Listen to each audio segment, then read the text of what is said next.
ఉగాది నుండైనా కోటీశ్వర్లవ్వాలనే కలను నెరవేర్చుకోండి. వెంటనే జేకేఆర్ గురువు గారికి కాల్ చేసి అపాయింట్మెంట్ తీసుకోండి.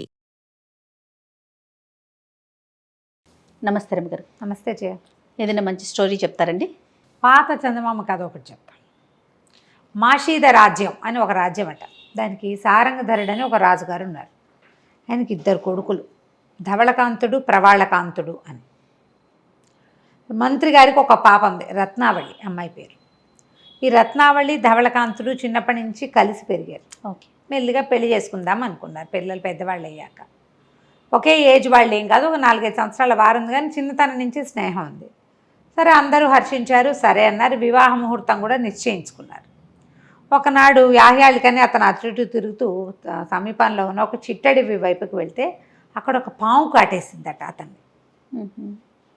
ఒక విచిత్రమైన సర్పం అట, అది చాలా పెద్దది. అక్కడి నుంచి వెంటనే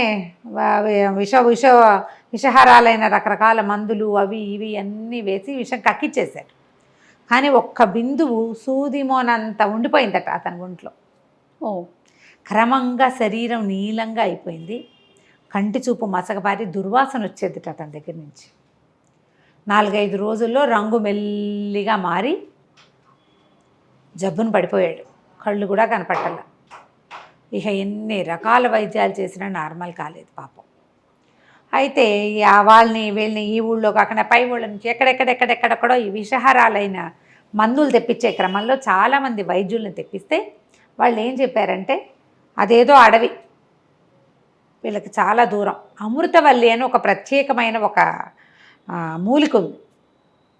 ఆ అమృతవల్లి తెచ్చి కనుక వీనికి వైద్యం చేస్తే అబ్బాయి నార్మల్ అవుతాడు. ఇది ఎక్కువ విషం ఉండుంటే చచ్చిపోయేవాడు. ఓకే.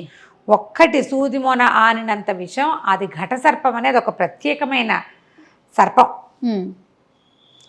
మామూలుగా ఇంకొక పాము అయితే కనుక దాని విషం ఇలాంటి లక్షణాలను ఇవ్వదు, ఏవో పుళ్ళు అవి పడేవి. ఇది అట్లా కాకుండా శరీరం అంతా నీలం రంగు, కళ్ళు కనపడవు, దుర్వాసన వస్తుంది మనిషి దగ్గర అని చెప్పారు. అయితే ఈ మంత్రి గారి అమ్మాయి రత్నావళి రోజు ఆ అబ్బాయి దగ్గరకు వచ్చి సేవ చేసేది. అసహించుకునేవాళ్ళు దాసదాసి జన వాసనకి చెయ్యలేక.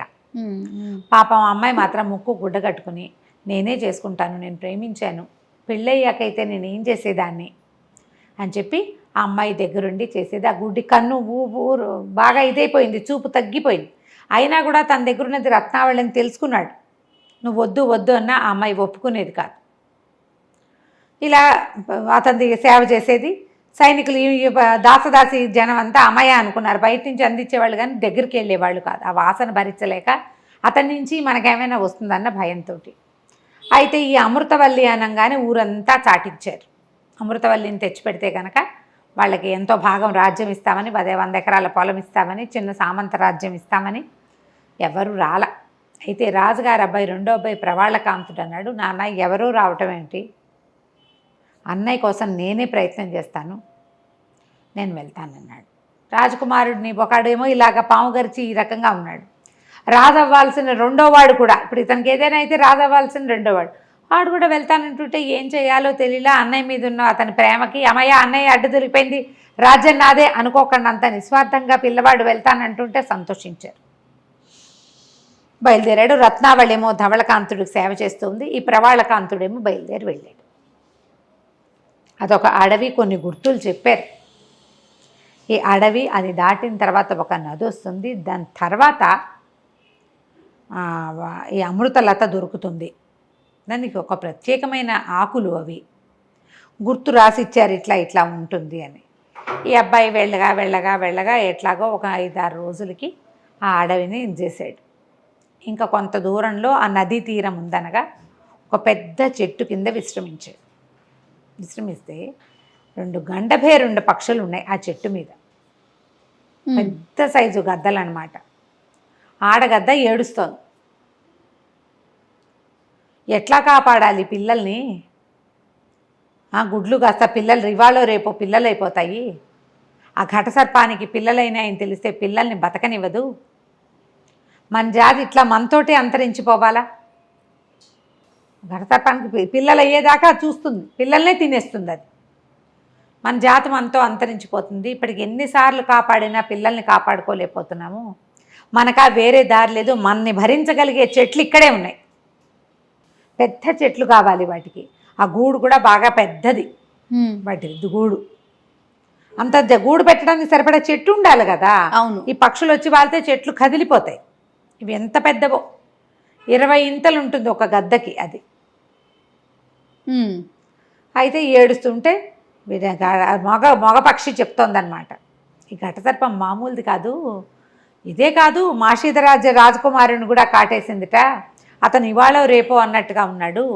ఈ అడవి నది దాటిన తర్వాత ఉన్న అమృతలతని తెస్తే కానీ ఆ పిల్లాడు బతకడు, అమృతవల్లిని తెస్తే కానీ ఎవరు తెస్తారు? నదిని దాటంగానే ఘటసర్పం సిద్ధంగా ఉంటుంది, అక్కడే ఉంటుంది దాని ఆవాసం, అదే ఎవరిని లోపలికి రానివ్వదు. దాని క్రూరమైన బుద్ధి దాంది. తిరగడానికి వెళ్ళింది, రాజకుమారుడు కనపడితే వాడు రాజు అవుతున్నాడని తెలిసి కాటేయటం ఎందుకు? దాని గుణం మంచిది కాదు అని మాట్లాడుకుంటున్నారు. ఆ మానవ భాషలో మాట్లాడుకుంటున్న పక్షులు రెండిటి మాటలు ఈ ప్రవాళకాంతుడు వినేశాడు. వినేసి దండాలు పెట్టి అడిగాడు, పక్షి దంపతులారా, దయచేసి నాకు ఆ సమాచారం ఇవ్వండి. ధవళకాంతుడు మా అన్నయ్య, నా పేరు ప్రవాళకాంతుడు, నేను కూడా మాషేద రాజ్యానికి చెందిన రాకుమారుణ్ణే. మా అన్నయ్యని బతికించడానికి మాకు ఇంకో సాధనం ఏమీ లేదు. ఆ అమృతవల్లిని ఎలా తేవాలో తెలియదు. అంటే నాయన అక్కడ చాలా కష్టం, ఎన్నో సర్పాలు ఉన్నాయి, ఘటసర్పం చాలా ముఖ్యమైనది, మిగిలిన పావులు వాటి జోలికి వెళ్ళకపోతే అవి మన ఏం చెయ్యవు, అవి ఎవరిని ఏం చెయ్యవు. కానీ ఘటసర్పానికి మాత్రం ఒక దుర్గుణం ఉంది, తన దారిని తను పోయే వాళ్ళని కూడా కాటేస్తుంది. మీ అన్నయ్యని అట్లాగే కాటేసింది, అతనేమి ఎదురుపడలా దానికి, పనిమాల వచ్చి కాటేసింది. దాని గుణం మంచిది కాదు. అదేంటంటే మా జాతి వాళ్ళ ఎంగిలి తగిలితే చచ్చిపోతుంది, అందుకని ఏం చేస్తుంది, మా పిల్లల్ని బతకనివ్వదు. పిల్లలు కలగంగానే గుడ్లు పిల్లలు అవ్వగానే మేము ఆహారానికి వెళ్ళక మాకు తప్పదు, మేమిద్దరం ఆహారానికి వెళ్ళాలి పిల్లలకి సరిపోవాలంటే, అది వచ్చి తినేస్తుంది నాయన, ఇది మా పరిస్థితి, మేమేం చేయాలో మాకు తెలియటం లేదు అనేసరికల్లా ఇతను అన్నాడు, మీ ఎంగిలి వాటికి తగలాలంటే ఏం చెయ్యాలి? ఏమైనా సరే మా ఎంగిలి కనుక తీసుకుందా చచ్చిపోతుంది, దాని పొట్ట పగిలిపోతుంది. ఈ పక్షుల ఎంగిలి దానికి ఎట్లా తగులుతుంది? ఇతను ఏమన్నాడంటే సరే ఉండండి అని చుట్టుపక్కల అక్కడి నుంచి ఆ అడవి బయటికి నడవటం మొదలుపెట్టాడు. ఆ పక్కన కొంచెం అడవిలో నుంచి బయటికి వెళ్తే గ్రామాలు ఉంటాయి కదా, అడవుల మీద ఆధారపడి ఉండేవి. వాళ్ళెవరి దగ్గర గోక్షీరం ఉంది, పాలు ఉన్నాయి, ఆవుల పాలు. తను వాళ్ళెవరి దగ్గర అడిగి కొంచెం డబ్బులు ఇచ్చి అంత వెడల్పాటి పాత్రలో ఆవు పాలు పోసి చేత్తో పుచ్చుకుని తీసుకొచ్చి ఈ పక్షుల్ని వీటిని ఎంగిల్ ఏంటంటే పక్షులు 2 ముక్కులు అందులో ముంచుకొని కూర్చున్నాయి ఆ పాలల్లో. తర్వాత ఇతను ఏం చేశాడు, ఆ నది దాటి ఘటసర్పం వచ్చే దారిలో ఆ పాల పాత్రని పెట్టాడు. సర్పం వస్తూ బయటికి పాలు కనపడేసరికల్లా మొహం నువ్వు నోరు అందులో పెట్టి పాలు తాగేసింది. ఎప్పుడైతే ఈ పక్షుల ఎంగిలి దానికి తగిలిందో అది కాస్త పెద్దగా ఇంతలావున ఉబ్బిపోయి పొట్ట పగిలిపోయి చచ్చిపోయేసరికల్లా ఈ పక్షులన్నీ నాయన ఇక్కడే ఉండి చచ్చిపోయేదాకా ఉండని చెట్టు మీద ఎక్కించి కూర్చోబెట్టింది.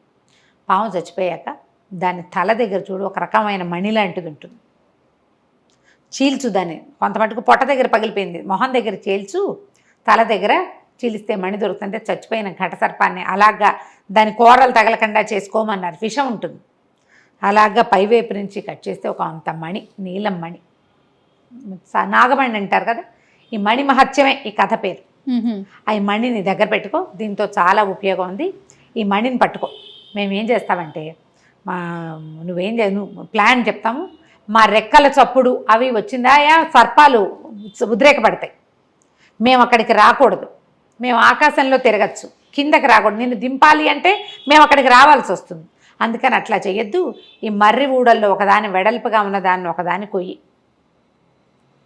దానికి 2 వైపులా 2 తాళ్ళలు లేకుండా కట్టు, నువ్వు దాని మీద కూర్చో, మేము పైనుంచి ఆ 2 తాళ్ళని పట్టుకుని అలాగా నిన్ను నది దాటిచ్చి వదిలిపెడతాం. నువ్వు మణి ఇట్లా చేత్తో పుచ్చుకున్నావంటే ఆ మణి ఉన్న దగ్గరికి మిగిలిన పాములు రావు. బాగుంది. నువ్వు లోపలికి వెళ్తే నీకు చెట్టు కనపడుతుంది, అమృతవల్లి బోల్డ్ అని మొక్కలు ఉంటాయి, అది నువ్వు ముట్టుకుంటే నీ చేతికి దానికి చెట్టుకి ఆకుకేముండదు, ఎవడైతే దాన్ని పట్టుకుంటాడో వాడి చేతికి సుగంధం అంటుతుంది, ఏదో గుమగుమలాడదు, సన్నటి మంచి వాసన, ముట్టుకుంటే నీకు తెలుస్తుంది, నీ చేయి గుమగుమలాడుతున్నట్టు అర్థమవుతుంది, అది తెచ్చుకోమన్నారు. సరే అబ్బాయి ఏం చేశాడు, ఆ మణి చేత్తో పుచ్చుకొని ఓ 2 తాళ్ళు లాంటివి పేనుకొని నారలు చెట్లు ఉన్నాయి, అవన్నీ ఐడియాలు ఉన్నాయి. ఆ తాళ్ళేమో ఈ మర్రి బూడని పట్టుకునేలాగా రెండు వైపులా కట్టి దాన్ని నీళ్ళలో వేసి దాని మీద కూర్చున్నాడు. ఆ రెండు తాళ్ళు పట్టుకుని గండబేరెండు పక్షులు తన అదంతా ఈదిచ్చి తీసుకెళ్ళి ఆ చివరి వదిలిపెట్టినాయి. వాడంతటి వాడు ఈదగలిగే నది కాదు అది. పడవ గిడవ చేయగలిగేంత సత్తా లేదు, అంత సమయం లేదు. వెళ్ళి అమృతలతని వెతికి తెచ్చుకున్నాడు. అమృతవల్లిని తెచ్చుకున్నాక గండబేరెండు పక్షులు, నీ వల్ల నువ్వు ఒకటివి రావడం వల్ల మేము బతికిపోయాం, లేకపోతే మా పిల్లల్ని మిగిలిన పావులు ఏమీ చెయ్యవు. ఈ ఒక్క ఘట సర్పంతోటే సమస్య, అది ఇప్పటికి 10 సార్లు మా పిల్లల్ని తినేసింది. ఈ మణి నీ దగ్గర పెట్టుకో, ఈ మణి నీకు అవసరమైనప్పుడు ఏం చెయ్యాలో అదే నీకు సూచిస్తుంది, మణిని మాత్రం విడవక అని చెప్పి ధగధగలాడుతూ ఉంది. అది ఒక రకమైన తమాషా, లైట్ బ్లూ, ఒక డార్క్ బ్లూ కూడా కాదు, నీలమణి కానీ నీలంగా ఉండదు, అది లేత రంగు కానీ మెరుస్తూ ఉంటుంది. సరే ఆ మణి చేత్తో పుచ్చుకున్నాడు. ఆ అమృతలత మొక్కలు కొన్ని పీక్కొచ్చుకున్నాడు. ఎక్కడైనా సరే నీటి యువకం ఉన్న చోట కనుక పాతి పెడితే ఈ మొక్కలు బతుకుతాయి, మీ ఊళ్ళో ఎవరికైనా పాము గరిచినప్పుడు దీన్ని వాడుకోవచ్చు అని చెప్పే పక్షులు. ఈ అబ్బాయి మళ్ళీ ఆ అడవి దాటి వచ్చాడు కదా, అడవి మొదట్లోనే గుర్రాన్ని వదిలిపెట్టి వచ్చాడు. ఆ గుర్రం వేసుకుని మెల్లిగా ఇంటికి వెళ్ళిపోయాడు. వెళ్ళేసరికల్లా 5 రోజులు ఇన్నాళ్ళు గడిచిపోయినాయి. ఈ తతంగం అంతా ముగిసేసరికి అక్కడ ఏమైంది, ఈ రాజకుమారుడు వచ్చి ఆ మంది ఇచ్చి అమృతవల్లిని ఇచ్చేసరికల్లా జనాలంతా ఈ గందరగోళంలో పడి ఈ రత్నావళిని పట్టించుకోవాలి. ఈ రత్నావళి ఇన్ని రోజుల నుంచి పెద్దగా అలంకారము, స్నానము, గీనము చేసింది కాదు, ఏదో గబగబా వచ్చేసేది ఇతని దగ్గరికి. సరే రాకుమారుడికి వైద్యం జరుగుతుంటే ఇంక ఇక్కడ పని లేదని ఇంటికి వెళ్ళి చక్కగా తయారవుదామని వెళ్ళి శుభ్రంగా స్నానం చేయటానికి కూర్చుంది.